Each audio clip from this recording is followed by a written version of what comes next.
السلام عليكم رمضان كريم.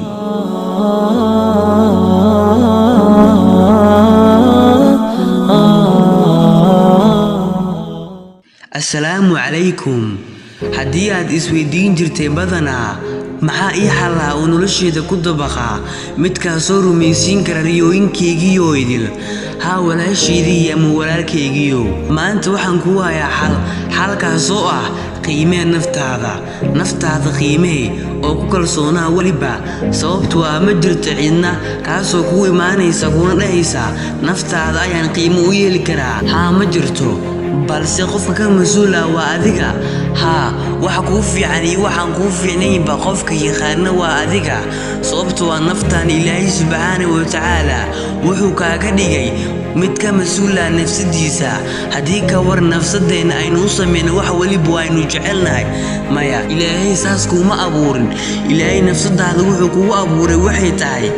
wax waliba waad sameynaysid u samee Ilaahay dartiisa sababtoo ah rasuulkeena Muhammad sallallahu alayhi wasallam wuxuu ku duceysan jiray mar waliba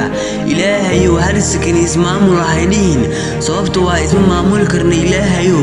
laakiin waxaynu isticmaalnaa oo aynu sameeynaa anaga wax waliba waxay tahay nafsadeena dartii walaalayaal nafsadeena haddii aan u sameyno wax waliba waxay noqonaysaa mid khasaartay ma doonaysaa inaad ka mid noqoto kuwa ku guulaystay noloshooda haa waa doonaynaa dhammaanteena balse maxaa inoo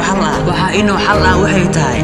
nafsadeena inaan qiimo u yeelno haa